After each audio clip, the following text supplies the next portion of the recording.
Thanks everyone for hanging in there. It's a fantastic conference and a pleasure to be here in Naarm, and I would also like to acknowledge the traditional owners of the land that we're meeting on today, the Wurundjeri people of the Kulin Nation, and pay my respects to elders past and present, and to all Aboriginal and Torres Strait Islander and other Indigenous people who may be joining us today. Yes, that is my fully vaccinated cat in the picture as well. I'm here to talk to you about HPV vaccine coverage, and I guess it's fair to say I completely agree with that last comment, that we have the most incredible vaccine that prevents cancer, and we now have fantastic evidence that we can give it in just one dose, and yet we're going backwards. It almost defies belief. So let's start with all the good news and talk about what a fantastic vaccine we have and how much evidence we have, and then we'll dive into what might be going on. So it's 20 years we've had these vaccines in use in populations around the world.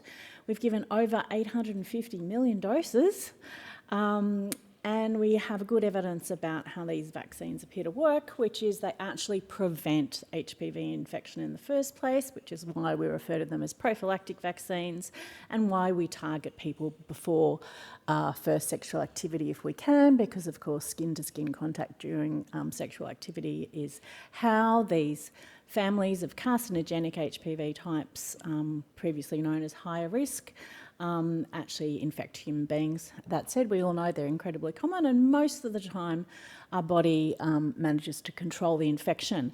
It is persistent HPV infections with these types that can lead to cancer, including cervical cancer. And we now, of course, have an absolute wealth of evidence that these vaccines actually really do work, and they do indeed prevent cancer, which I'll show you in a moment. These vaccines have also really allowed the development of a global strategy that was released in 2020 by the World Health Organization to actually try and eliminate this disease. And what we mean by that is eliminate as a public health problem, which means we get it to a very low level of incidence in all countries in the world. And this is a priority because it truly is a devastating disease of inequity, and in fact it's the second commonest cancer in females, young females around the world. And you'll see in the elimination framework I popped up there, if you look at the red line, you'll see that it's projected that if we can scale up our vaccination alone, yes, we could reach this very low level of cervical cancer over time. But if we scale up screening and treatment at the same time, you'll see in the green line, we can get there faster. And this is, of course, millions of additional lives saved. So, but vaccination certainly is the backbone of what we hope we can achieve over the next 100 years around the world. It's exciting to have these tools because we certainly didn't know this when we started, but we predicted it. It can indeed prevent cervical cancer in populations. And I think it's glorious to celebrate this sort of data. So apologies if you've seen it many times before, but this was the first study that really showed this at a population level, and this is data from Sweden. If you look at the little green line at the bottom in that graph, you can see that girls who were vaccinated at a young age had incredible protection against the development of cervical cancer compared to those who were unvaccinated. And since this study came out in 2020, multiple countries have shown the same thing. Most recently in the Netherlands, who, for those who were vaccinated at age 16, so as a catch-up, with the bivalent vaccine, also had very high vaccine effectiveness. Even more excitingly, if you look at big populations like the US, even though cervical cancer is fortunately very rare in young women, the US population is large enough that we can see there that we're seeing a significant decline not only in incidence but in mortality from this disease. So a staggering achievement, and remembering that US coverage has never been that great. These are really incredible vaccines in the amount of herd protection they also provide. What's happening in Australia?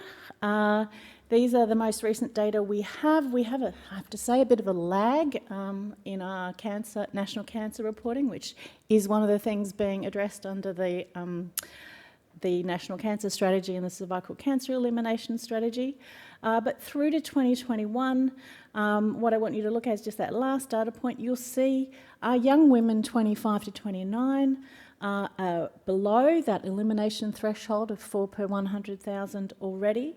And you'll see our even younger women in the yellow and green at the bottom there. In 2021, it was the first year since we started looking at having national data available, 1982, that we've had no cases of cervical cancer in this country. You'll also notice, if you look at the pink line at the top, our 30 to 34-year-olds are also, we're starting to see reductions, remembering that what we're looking for is those cohorts who are immunised prior to sexual activity, ageing up gradually into the age groups where we see cervical cancer otherwise occurring. So really exciting. In slightly less good news, but I want to explain why, the same time we're seeing another HPV-related cancer is continuing to increase in incidence, and these are the HPV-related head and neck or oropharyngeal squamous cancers. And this comes from the National HPV Surveillance and Monitoring Report, which should be out in the next few weeks, I hope. And you'll see that blue line at the top, that over time, males are continuing to see a year-on-year increase in the occurrence of these cancers. And why is this? We have an HPV vaccine program. The median age of onset of these cancers is much higher than it is for women. So the boys who we vaccinate today, it's going to be a long time till we see an impact on these cancers. But I think when you're talking to parents about why they should vaccinate their male child, please tell them that we don't want them to be a future statistic when a simple vaccine dose can prevent what can be a particularly nasty cancer. So, a brief reminder of how far we've come. Australia was one of the first countries to introduce the vaccine back in 2007 with a massive program. We extended to boys in 2013, and in 2018 we moved to a 2-dose course of the 9-valent HPV vaccine. And then in 2023 we moved to a single dose of the 9-valent vaccine, and excitingly took the opportunity to extend eligibility through to age 25 for that single dose of vaccine. Now, I did want to briefly tell you why I'm very happy that we've gone to single dose, and I'm not worried that we're doing everyone a disservice and it's going to wane and it's a problem. We actually have a lot now of new and important data that tells us everything we know that single dose is going to be sufficient. To start with, this is just to understand that, yes, the blue line there shows antibody responses after just a single dose of HPV vaccine. This is followed through to 11 years, but the data is now out to 16, compared to the purple line at the top, which is 3 doses. You can see that the antibody levels are lower, manyfold lower. However, they are all very well above the limit of detection of the assay and above natural immunity, and they are sustained. And it appears as though they also maintain protection over this time. We now have randomised trial evidence which shows that certainly compared to no vaccination, as in the Kenya RCT study, has very high efficacy, a single dose of either 9-valent or bivalent HPV vaccine. We have follow-up study from India, which is not a randomised trial, but a very large cohort of Indian girls, some of whom only received a single dose, and they, at 10 years, had very low 16-18 infection rates equivalent to those in the 2 and 3 dose group. We have some immunobridging studies, which we won't go into, but which tell us that the titers that you're achieving in 10 to 14-year-olds are as good as the titers we've seen in these studies. And then most recently published just at the end of last year is the Escudo trial, which is the piece of evidence all the naysayers have been waiting for. Those saying, well, you've showed us that 1 is better than 0, but how do you know it's as good as 2? So this study was designed to answer that question, and it showed very high non-inferior vaccine effectiveness for the non-valent and bivalent vaccines. So WHO has endorsed the use of single-dose HPV vaccine at the end of 2022. And as we mentioned, ATAGI recommended it, and we started doing it in 2023. So that's all the good news. Let's move on. Unfortunately, to be the bearer of bad news, our HPV vaccine coverage in this country, this is for a single dose of vaccine, peaked in 2020.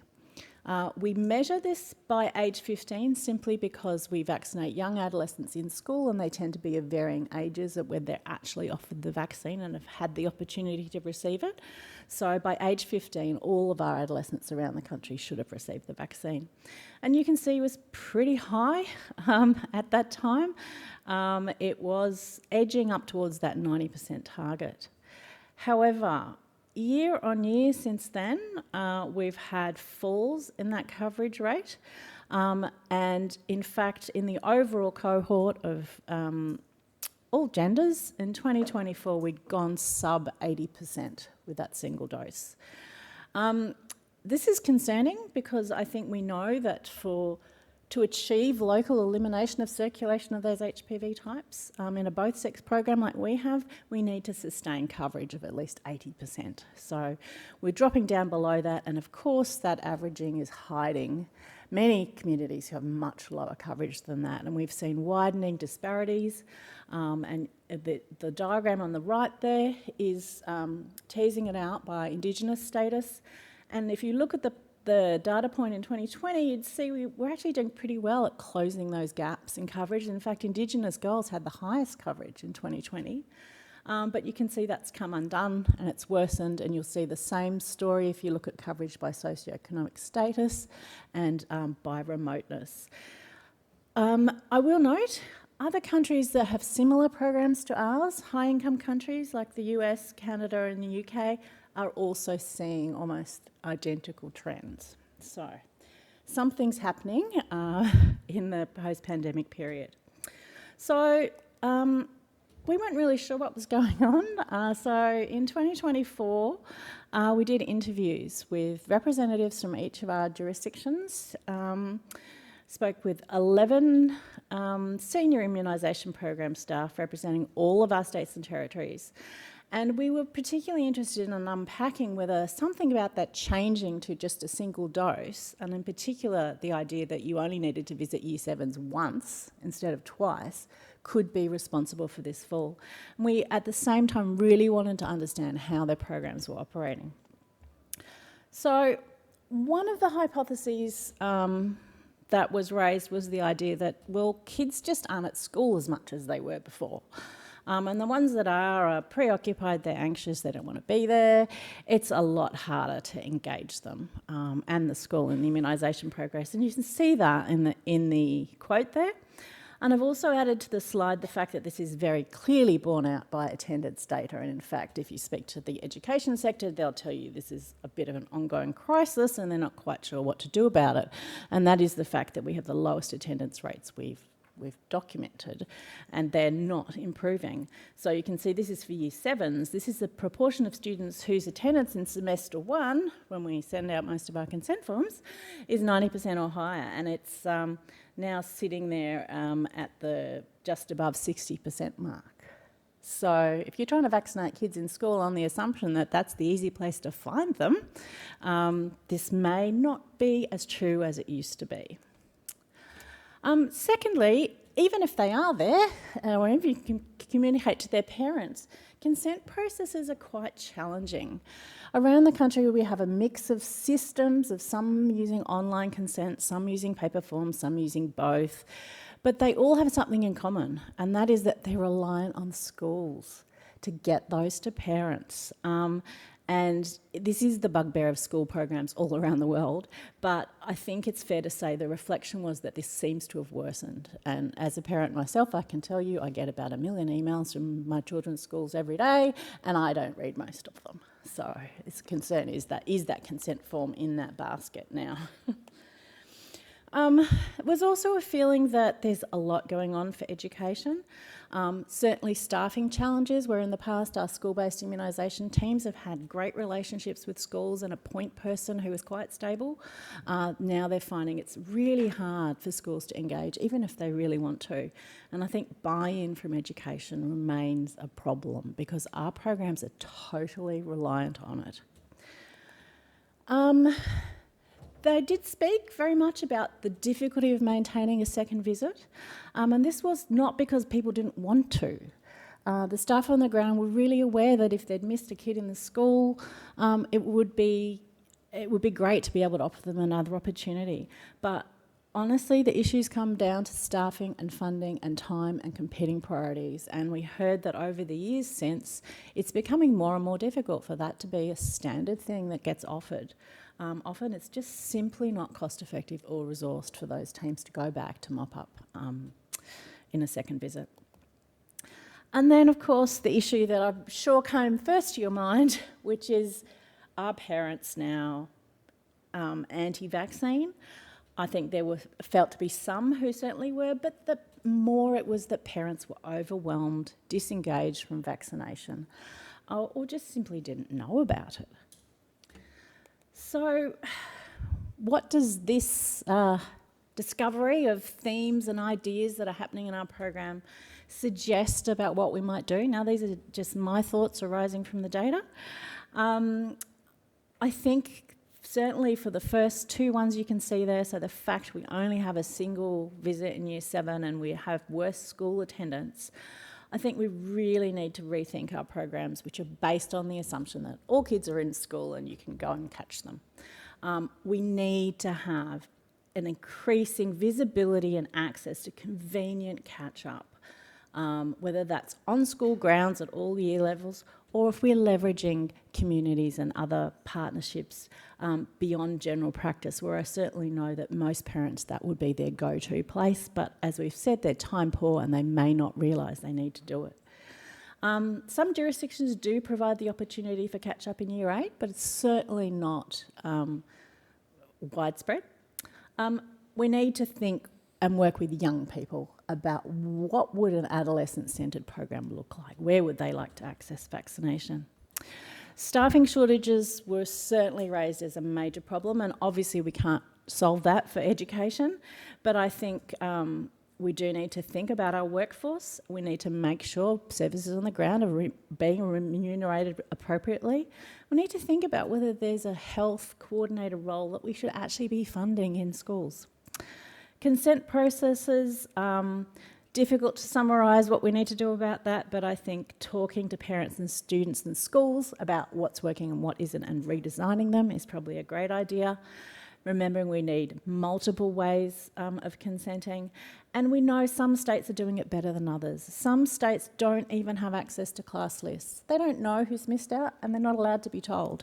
We really need to review that nationally and fix it. I also think we really need to bring education to the table. I think actually we need to bring whole of government to the table. I don't believe health as a pillar can solve our falling immunisation rates. I think every government, every department in our government needs to have some courage of raising immunisation rates. And I think we've heard quite a little bit from Christine in her opening talk yesterday about how we really need to create engaged communities. We need to have vaccine champions on the ground, and we need central development of really high quality and fit for purpose communications. Now, I did want to actually show you what was in our current national immunisation strategy on school vaccination, but I couldn't find anything. So this is our vaccine strategies from Australia's elimination strategy, and they really speak to optimising what we're doing in schools and also out of schools. I think I'm going to get pushed off the stage because I've been talking too long, but before I do that, I did want to very quickly just share with you, coming off of the discussions about the role of pharmacists yesterday, we actually surveyed pharmacists last year all about whether they thought they had a role, particularly in HPV vaccine. And I wanted to share with you that in our online survey that was done in partnership with PSA, 86% of the pharmacies that we surveyed were offering in-pharmacy vaccination, but 42% of them did not choose to administer HPV vaccine. And the biggest issue by far was perception of low demand. We looked at all the issues here, and we don't have time to talk about them, but I think what I wanted to summarise was that pharmacists are largely believing that they can and should play a bigger role, and that they can access people that other services may not be able to. So I think that is an invitation and an opportunity that we need to think about. I'm going to leave you with this. What does an adolescent-centred immunisation service look like in 2026? Thank you. Okay. Thank you, Julia. I have to say your cat, I think my cat's going to your place as well because it looks identical to my cat, and my husband has confirmed it because I sent a photo. So, you know, it's an interesting thing while people are finding a microphone. Currently we have no online questions. A microphone heading over that way. I'll just say, and this is an opportunity for the GPs both here and online. Our practice, I went home from one of these meetings saying, as it's a one dose, perhaps we could do some research, could do it as one of those things you have to do for your CPD, and I can't think, it's escaped me the correct technology for it, but you actually do an investigation and you improve your outcomes. Anyway, it's one of those things we have to do for CPD and improving outcomes. So we actually did, we went through our database and our practice nurse actually rang everybody we had who hadn't or looked on air, and a number of them have had it, but there's a CPD on quality improvement for you. Okay. Julia, thanks very much for that talk. So my daughters were the first to get vaccinated in the country by Ian Fraser. I'm very interested, I sacrificed my children for medical research. I'm very interested though, over the years in HPV research, you know, it's been attributed to cause all sorts of cancers, breast, prostate, etc., and the experiment is on its way, it's being done. Is there any plans to look for this? I guess those girls are now 32, 33, so they'll be into that stage of early breast cancer. You know, are people looking for reductions in these sorts of cancers? Yeah, to be honest, they tend to use breast cancer as their control condition. But yes, look, we've been really slow off the mark in this country. As many of you will know, data linkage in the past has been a many years, billions of ethics committees process, but we now have the PLIDA data asset and the National Health Data Linkage. So I personally have been waiting about 5 years to be able to relink the vaccine and cancer data and screening data, but I'm assured it will actually happen this year. I think definitely there's a lot of interest globally, and I'm actually going to a meeting next month with a discussion is going to be had about whether we should be pooling global data sets to look at some of the cancer outcomes, because that will be the fastest way to find them. So yeah, definitely I think on people's radar. Okay, I do have a couple of online questions now, so don't run away. The first one, well, I'll actually ask the second one first because I think it's probably a yes, quick answer, I hope. What is the efficacy like for a single dose given at age 20 to 25? It should be absolutely fine. I think the reason that Australia recommended all the way up to 25 is in fact some of those original studies were done in that age group. So we're pretty confident that it'll be just as robust. Okay. Do you think an information program targeted at males or people without a cervix as to why an HPV could be an issue for their own health and would be beneficial? Yes, I do. We've also done lots of research with young people in the last year, and most of them are completely, utterly unaware of HPV, what it causes, the fact they can go and get a free single dose and it might prevent cancer. I think we need to really step up in that space. Yeah. I went home from one of these meetings and vaccinated my son. He said, "What are you doing now? I'm not a girl." And I said, "I've just seen all the evidence and you're getting it." He got 3 though, because it was back in those days. Do we have any more questions for the floor? Yes, Angela. Hi, thanks very much, Julia. Just in regards to, the single visit to schools, South Australia's been offering a meningococcal B program in our schools for some time, so our providers do go back to the school a second time to mop up the missed first visits, but our rates are still low. So I think it comes back to that online question in regards to another active campaign. When we go back to the original campaign, this wonderful cervical cancer vaccine for girls, etc., it was massive. It was in every bit of media. The boys come along, the parents start questioning, well, my son doesn't have a cervix, so why is he having a cervical cancer vaccine? And then it became much more about a sexually transmitted disease vaccine. And, well, my little year 7, 12-year-old, not doing anything naughty like that. You know, parents that don't think their children do anything wrong when they leave the house. So, you know, I think there's multiple layers.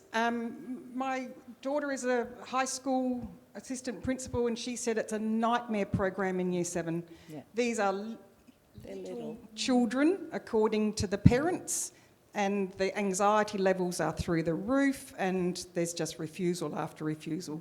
Even if the parents are signing the consent form, if the child refuses on the day, the child refuses on the day. Yeah, I think it is a very complex environment now. I agree with a lot of what you've said. Thank you. Yeah.